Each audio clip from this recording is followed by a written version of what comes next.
ইউটিউবে নিয়মিত কাজ না করলে অর্থাৎ নিয়মিত কন্টেন্ট ভিডিও আপলোড না করলে আপনার চ্যানেলে কী কী ধরনের সমস্যা হতে পারে আমার প্রেক্ষিতেই বলছি। আমিও আমার চ্যানেলটাকে একেবারে ডাউন করে দিয়েছি, কারণ আমি নিয়মিত কাজ করিনি। সপ্তাহে একটা, 15 দিনে একটা, 20 দিনে একটা, বা দেখা গেল কখনো আপলোড করিনি আবার করেছি। এতে করে আমার কী কী ধরনের সমস্যা হয়েছিল নিয়মিত ভিডিও আপলোড করার না ক্ষেত্রে, অ্যাক্টিভ থাকার না কারণে, সেই এক্সপিরিয়েন্সগুলো আপনাদের সাথে শেয়ার করব। পাশাপাশি নিয়মিত ভিডিও আপলোড না করলে, কন্টিনিউ ভিডিও ইউটিউবে কাজ না করলে কী কী ধরনের সমস্যা হবে সেগুলো শেয়ার করার চেষ্টা করব। বরাবরের মতো আমি আছি রুদ্র, আপনার আছেন রুদ্র বাংলা ইউটিউব চ্যানেল। আশা করব নতুন হয়ে থাকলে অবশ্যই আমার চ্যানেলটাকে সাবস্ক্রাইব করে পাশেই থাকবেন। ইউটিউবের বিভিন্ন টেকনিক্যাল নিউজ এবং টেকনিক্যাল পরামর্শ পেতে অবশ্যই আমার চ্যানেলের পাশেই থাকবেন। সো প্রথমে আমি যেটা বলতে চাচ্ছি, আমার প্রেক্ষিতে আমার চ্যানেলের মোটামুটি ভিউজ ছিল ভালো, 1,500 2,000 পর্যন্ত ভিউজ হতো, ভিউজও ভালোই ছিল। কিন্তু হুট করে টেকনিক্যাল একটা সমস্যার জন্য আমি কিছুদিন কাজ করিনি, রেগুলারিটি মেনটেন করিনি। অর্থাৎ আগে যেমন প্রতিদিন একটা ভিডিও করতাম, আমার 2টো আপলোড করতাম, আবার দেখা গেল হুট করে 4-5 মাস পরে থেকে আমার চ্যানেলটা ডাউন হতে শুরু করলো।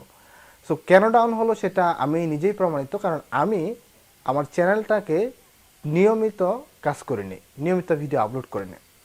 আপনার একজন অডিয়েন্স রয়েছে, সে আপনার কাছ থেকে প্রতিনিয়ত ভিডিও চাচ্ছে। যে ধরনের ভিডিও আপনি আপলোড করেন না কেন, সেই ভিডিওগুলো আপনি দেখবে, বা সন্ধ্যাবেলা বা রাতে বা যে কোনো সময় আপনাকে ভিডিওগুলো আপলোড করেন, যে কোনো সময় সে দেখবে। কিন্তু এক সময় দেখা গেল সে আপনার চ্যানেলটা সে সাবস্ক্রাইব করে রেখেছে, কিন্তু কন্টিনিউ আপনি ভিডিও দিচ্ছেন না। 1-2 মাস অথবা 3 মাস পরে দেখলেও আপনাকে অচেনা হয়ে গেছে, কারণ আপনার ভিডিওগুলো প্রতিনিয়ত সামনে আসে না, সে দেখতে পায় না। সো এতে করে আপনার অ্যাক্টিভ যে সাবস্ক্রাইবার রয়েছে, যারা আপনার প্রতিনিয়ত ভিডিওগুলো দেখতো, তারা কিন্তু আপনার চ্যানেল থেকে আস্তে আস্তে সরে অন্য চ্যানেলে চলে গেছে।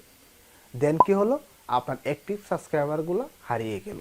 এতে করে আপনার চ্যানেলটা আস্তে আস্তে ডাউন হওয়া শুরু করলো।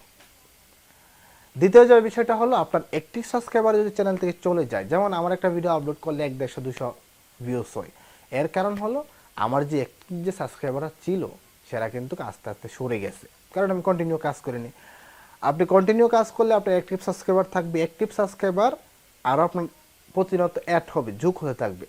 তো প্রত্যেকদিন যদি আপনার চ্যানেলে 200 সাবস্ক্রাইবার আসবে, সেগুলো কিন্তু অ্যাক্টিভ আসবে। সো অ্যাক্টিভ সাবস্ক্রাইবার না থাকলে আপনার চ্যানেলটা, অ্যাক্টিভ সাবস্ক্রাইবার তো চলেই গেল, পাশাপাশি অ্যাক্টিভ সাবস্ক্রাইবার না থাকার কারণে আপনার ভিউজগুলো ডাউন হয়ে গেল। দুইটা মেইনলি খুব মেজর সমস্যা কিন্তু আপনার চ্যানেলে চলে আসলো। তৃতীয় যে বিষয়টা হলো, আপনার চ্যানেলে অডিয়েন্স কম, ভিউজ কম, দেন আপনার মাস শেষে আর্নও কিন্তু কম। আপনার ভিউজ ভালো না মানে অ্যাড নাই, ভিউজ নাই, ইনকাম নাই। সো এই 3-4টা সমস্যার পাশাপাশি সবচেয়ে বড় যে সমস্যা আপনার চ্যানেলে তৈরি হয়, সেটা হলো আপনার চ্যানেলের র্যাঙ্কটা একেবারেই কমে যাবে, একেবারে জিরোতে নেমে যাবে। এবং সেই র্যাঙ্কটা যদি আপনি আগের জায়গায় নিয়ে আসতেন, অনেক দিন আপনাকে কাজ করে যেতে হবে।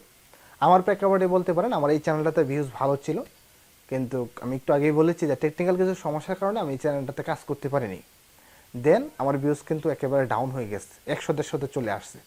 সো আমি 15-20 দিন ধরে কন্টিনিউ কাজ করার চেষ্টা করতেছি, কিন্তু আমার ভিউজটা এখনও আগের জায়গায় যায় নাই।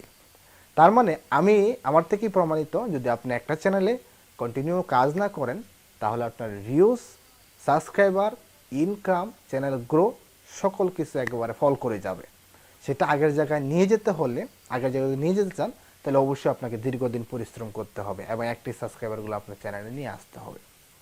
সো আমি বলবো, যারা ইউটিউবে আসেন বা ইন ফিউচারে আসবেন, তাদেরকে অবশ্যই বলে কন্টিনিউ করেন। যদি আপনি আপনার চ্যানেলটাকে কন্টিনিউ করেন, আই হোপ দ্যাট খুবই অল্প সময়ে আপনার চ্যানেলটা গ্রো করবে। তো ধন্যবাদ সকলকে। এই ছিল মোটামুটি ভিডিও। পরে এসে বলবো অবশ্যই ভিডিওটা বেশি বেশি শেয়ার করে দেবেন। ধন্যবাদ।